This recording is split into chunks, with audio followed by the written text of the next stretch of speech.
Kalimat Rasul adalah 7 tahun. Muru auladakum bis shalah wa hum abna sab'i sinin, 7 tahun itu kalimat Nabi perintahkan. Perintahkan anakmu sholat. Jadi Anda mulai perintah, ayo nak sholat zuhur, nak sudah waktunya asar. Perintah, ada perintah sholat. Dan itu perintah Quran juga, Pak. Ya, wa'mur ahlaka bis sholati wastabir 'alaiha. Perintahkan keluargamu sholat dan yang sabar, tolong yang sabar berlipat-lipat dalam nyuruh anak sholat. Kalimat Quran itu, Pak.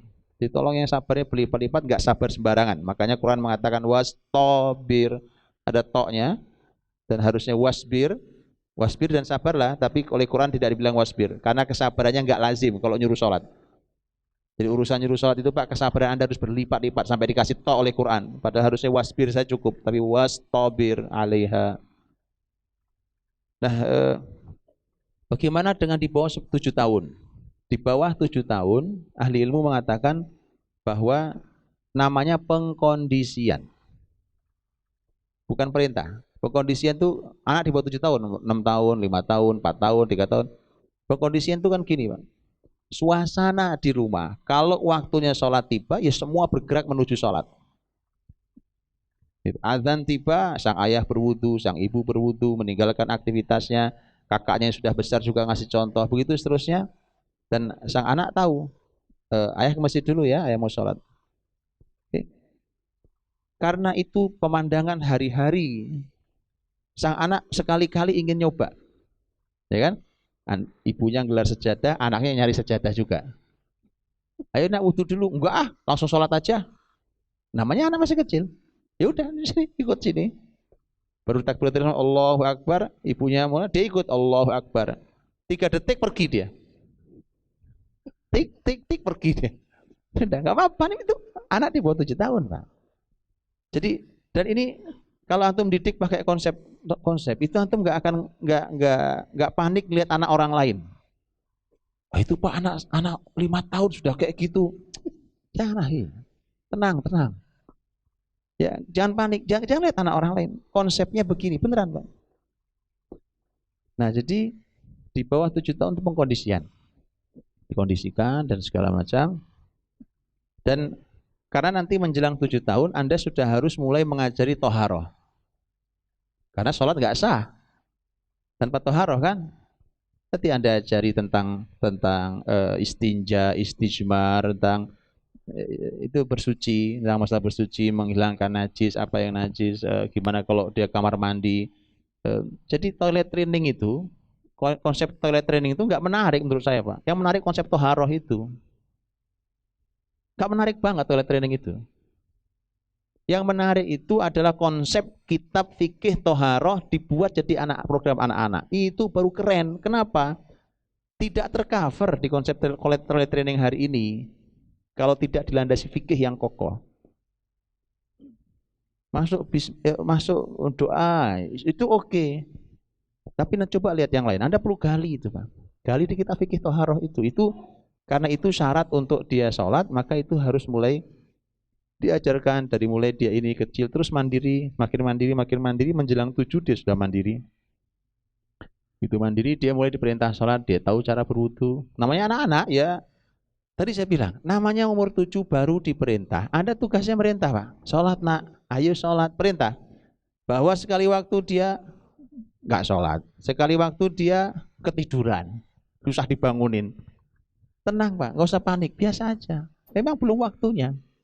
Baru waktunya diperintah.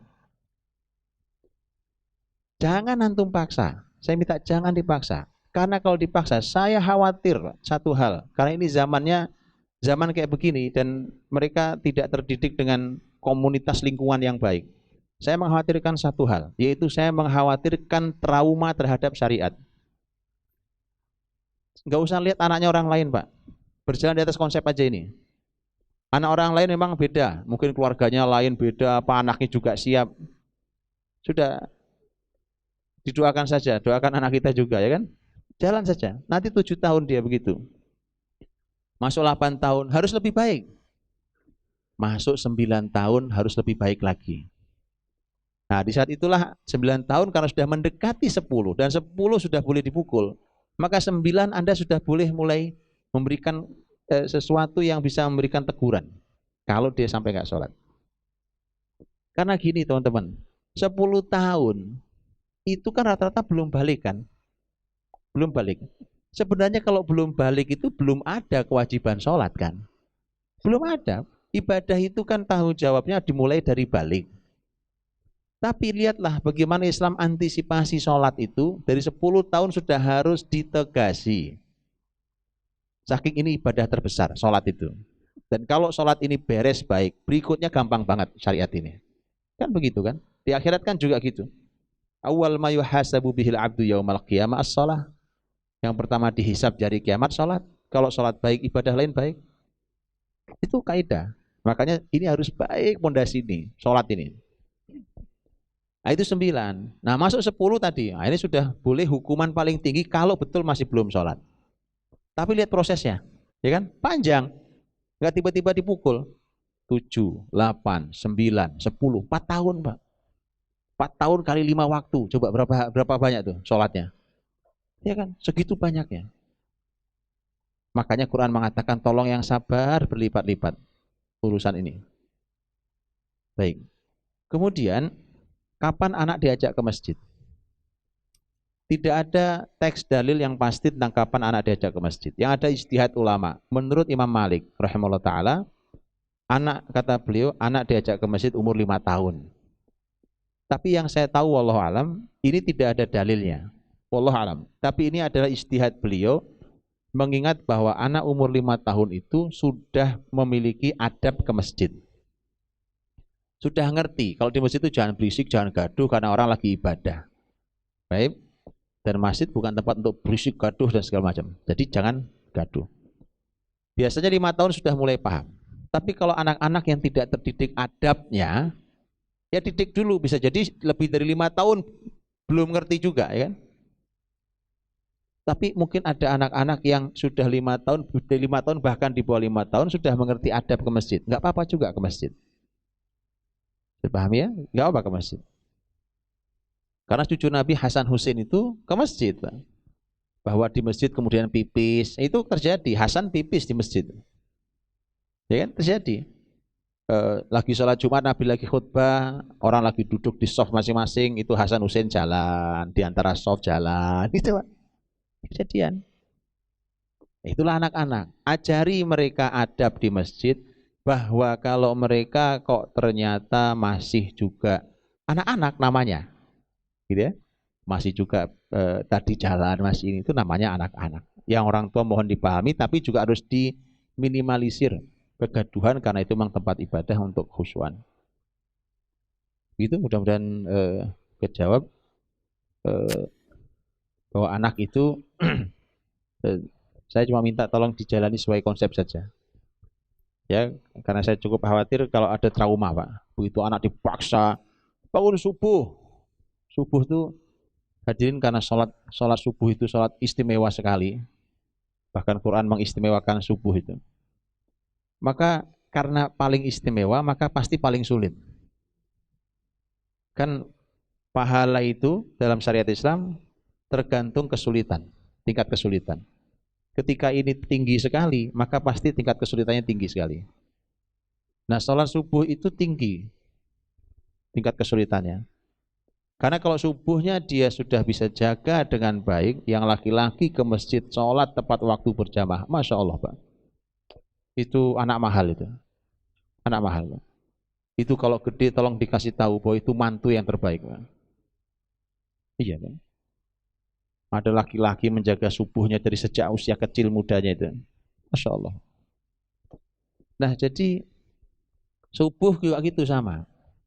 Tolong jangan ikuti tadi saya bilang 7, 8, 9. Oke. Umpamanya anak kita 7 tahun, saya contoh 7 tahun. 7 tahun bangunin subuh susah banget umpamanya. Oke Pak, Anda harus pakai seninya. Sekali waktu mungkin Anda berhasil, sekali waktu mungkin Anda nggak berhasil. Tapi dia harus sholat. Gitu ya. Umpamanya, saya kasih contoh yang kasus. Umpamanya anak ini ketiduran asar. belum sholat asar. Dibangunkan berkali-kali nggak bisa, baru bangun waktu maghrib tiba. Oke? Anda harus tahu fikihnya. Kalau belajar fikih tahu.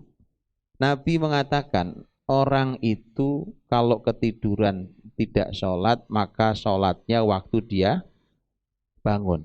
Sudah, kita sudah usaha bangunkan nggak bisa bangun. Begitu bangun bilang, nak, kamu belum sholat asar, sekarang sudah masuk maghrib, 2 menit lagi masuk isya. Ya udah disolati semua, Pak. Paham ya? Itu fikihnya, makanya jangan panik, Pak. Jangan panik. Memang belum masanya, baru 7 tahun. 7 tahun, 8 tahun, begitu seterusnya. Nah, bertahap, itu dia 10 tahun, mesti sudah rapi, harus sudah rapi. 10 tahun.